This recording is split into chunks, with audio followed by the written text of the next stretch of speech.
In the year 1299, on the edge of a crumbling empire, a nomad warrior fell asleep in the house of a Sufi sheikh. He had a dream. A tree grew from his chest and covered 3 continents. 600 years later, the empire it founded would finally fall. But here's the strange part. The contemporary record can barely confirm that the man who had that dream lived the way the chronicles say he did. The story comes from a chronicle written by a man named Ashok Pasha Zadeh. He set it down on paper around the year 1484, almost 2 centuries after the dream is supposed to have happened. By then, the empire had grown so vast that it needed a founding myth, and Ashok Pasha Zadeh gave it one. The dreamer was Osman, son of Ertuğrul, of the Kayu clan, though even that detail is contested. The historian Rudi Lindner has argued that the Kayu tribal identity was probably attached to the family later, to give them a noble pedigree they didn't originally claim. What we can say is this. Somewhere on the dusty western edge of Anatolia, in a small frontier town called Söğüt, there lived a chieftain. He commanded perhaps 400 tents, a few thousand souls, mostly herders and horsemen. He paid loose allegiance to the Seljuk Turks of Konya, who in turn paid loose allegiance to the Mongols. He spent the night, the chronicle tells us, in the home of a Sufi master named Sheikh Edebali, and he dreamed of the tree. When he woke, Edebali offered him his daughter in marriage, and the chronicle tells us that Osman accepted and that the dream was a prophecy. That's the legend. The history is harder.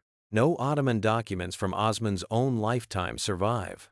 Not a tax record, not a letter, not a coin whose attribution every scholar accepts. What we know comes from chronicles written generations later, or from his enemies, the Byzantines, who had every reason to misjudge the man at their eastern frontier. So, when we tell this story, we tell 2 at once. The story the Ottomans told about themselves, and the story the evidence supports. To understand Osman, you have to understand what had happened to Anatolia in the century before him. In 1243, at a place called Kusada in the eastern mountains, a Mongol army had crushed the Seljuk Turks in a single afternoon. The Seljuk Sultanate of Rum, which had ruled most of the peninsula for 200 years, did not collapse immediately, but it never recovered. By the 1290s, what had once been a single Turkic kingdom had splintered into more than a dozen small principalities. Historians call them the Beyliks. Each was ruled by a warrior chieftain.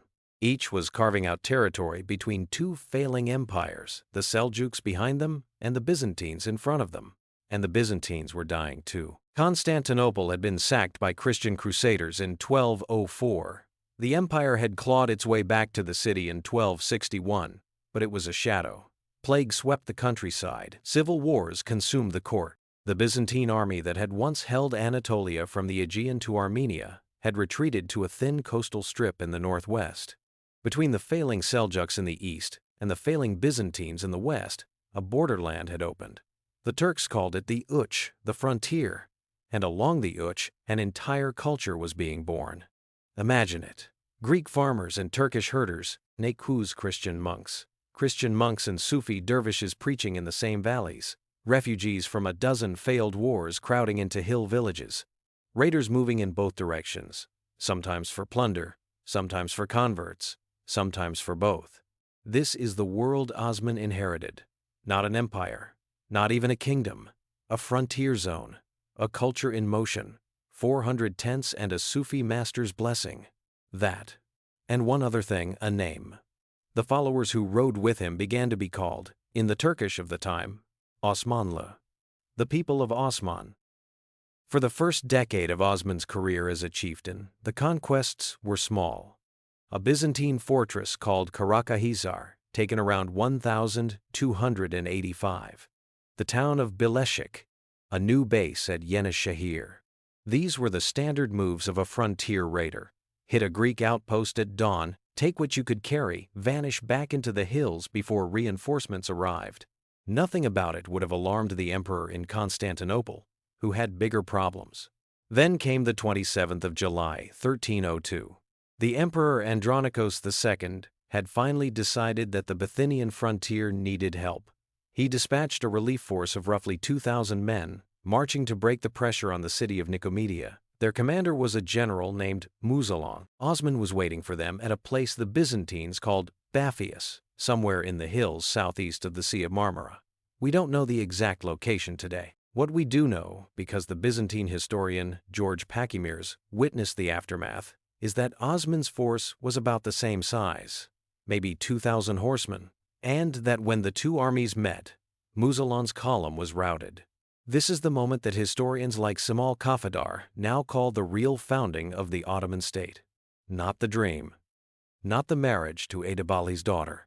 A muddy hill battle on a summer afternoon in 1302, fought by men whose names we mostly don't know, that ended with a Byzantine general retreating in panic and a frontier raider promoted, in the imperial mind, to a problem.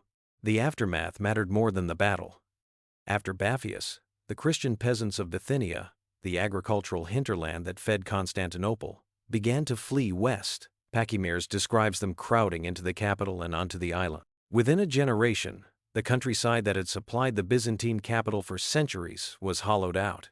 The empire would survive another 150 years, but the moment it lost that countryside, the long decline began.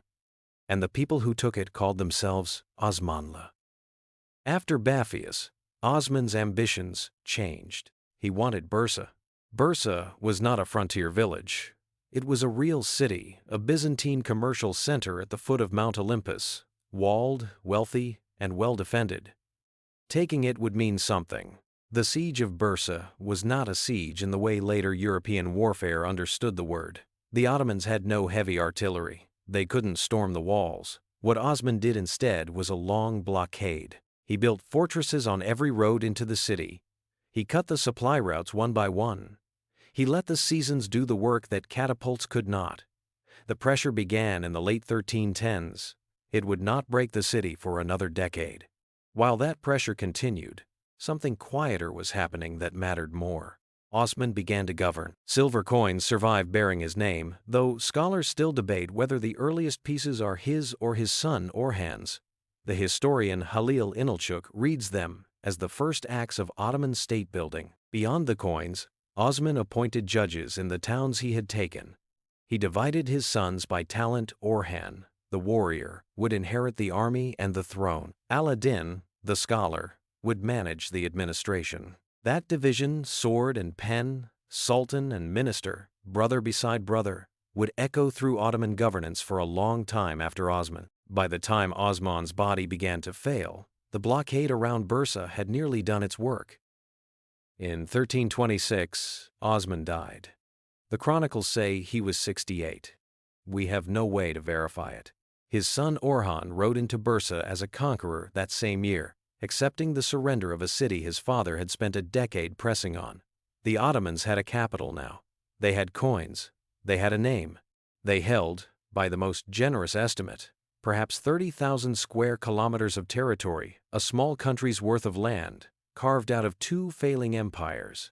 And what about the dream?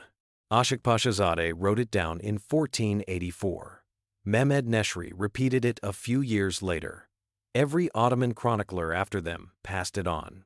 It became one of the central images of imperial identity, a tree that covered 3 continents, prophesied to a sleeping warrior in a Sufi master's house.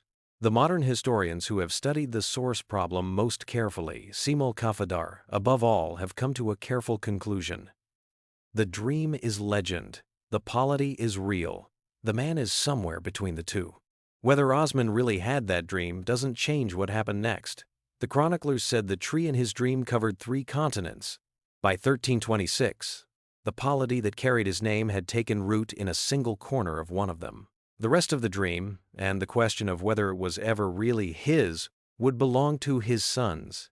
Next Monday, on Historical Table Orhan's Crossing, how the Ottomans first stepped into Europe, and a single decision made by Osman's son that would shape a continent for the next 600 years. If this story